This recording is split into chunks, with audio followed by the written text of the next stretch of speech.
Welcome back. All right, so news video for all you fine people today. Of course, I did one this morning with the preview. Now we're going to discuss some other things from around the National Hockey League. A lot of it being injury related because that is kind of what makes the news a lot at this time of year. Starting with Barkov. Barkov out with non-COVID related illness, so flu, that kind of thing. He could return tomorrow for the Florida Panthers. I think they missed him last night against Dallas. They have a good record, though, over the last few years in games that he's missed. So, we'll see whether or not he's back in the next game or the one that follows that. Good news for Dallas fans. Wedgwood was stretchered off last night. It did not look good.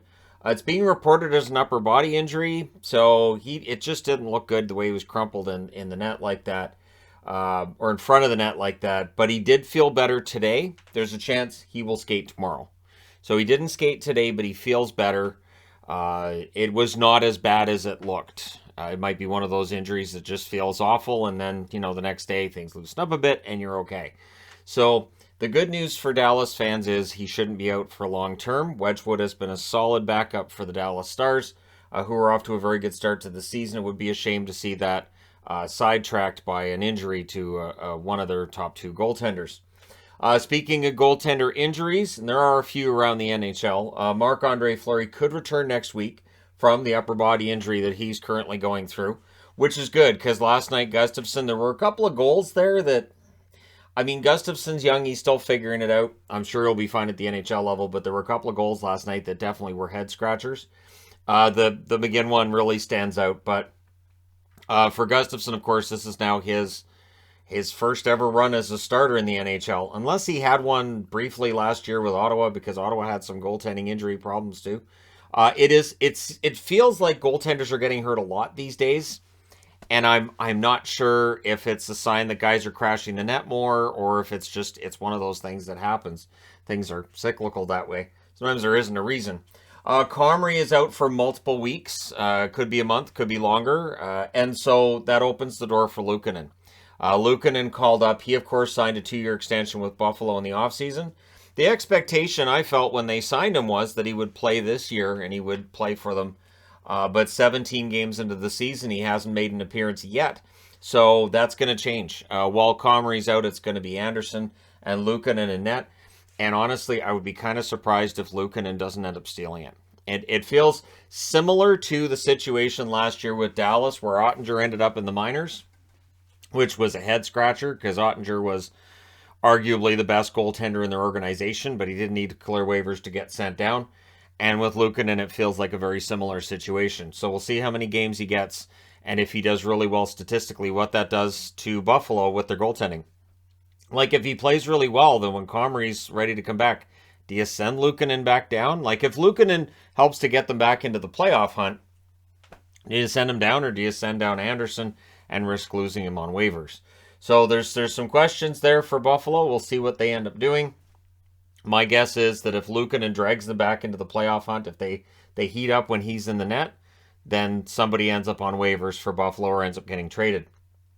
Interesting news from Chris Johnston yesterday, that it has become mandatory. The NHL has let it be known that it's mandatory for players to wear helmets for warmups if they debuted in the NHL the 2019-2020 season or later. So I'm kind of surprised by this one. I mean, it's fun to go there early and watch the warm-ups, and you see them without the helmets, and it feels more casual. Now, is there risk? Well, yeah.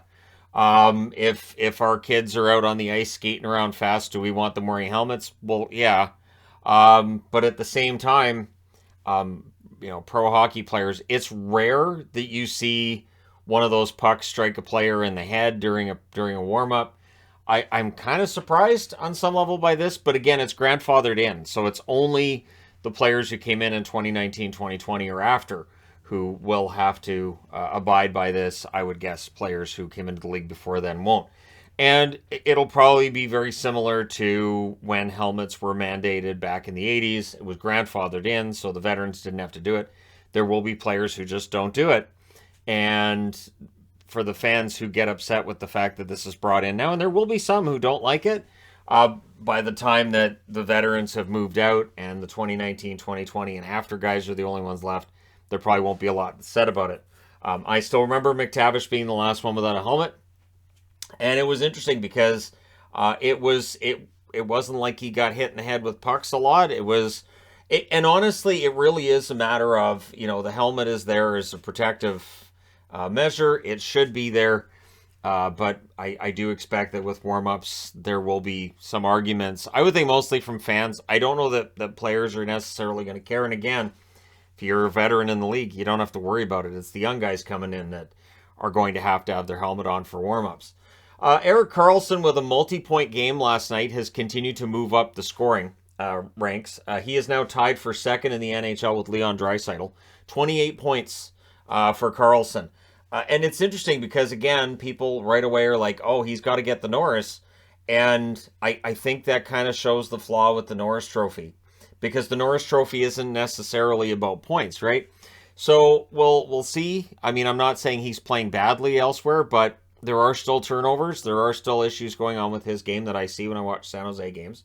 That for players who are the best defensemen in the league may not have that happen. But they don't have that explosive offense that Karlsson does either. So the debate rages on, right? McDavid currently leads the league with 32 points. None of us are surprised by McDavid leading the league in scoring. I think we'd be more surprised if he wasn't. So Carolina has the stadium game coming up in February. This, of course, was supposed to happen in 2021. It got pushed back. So 2023 is when we're going to see this. And the ticket sales in Carolina have been brisk. In the 6 to 7 day period that they've been available, more than 30,000 of their allotment of tickets have been sold. No word yet on the other allotments, one for the Washington Capitals and one for the National Hockey League itself. But the fact that Carolina is able to sell that many tickets shows how far this market has truly come. It was, I want to say 15 years ago, we were talking about Carolina in a very similar vein that we talk now about the Florida Panthers and the Arizona Coyotes, where Carolina, they're not getting fans. This is terrible. Why did the Whalers move to Carolina? This was such a terrible idea. And so it is interesting that now we look back, and I don't think there's a lot of arguments to be made for the health of the franchise in Carolina. They're a good team.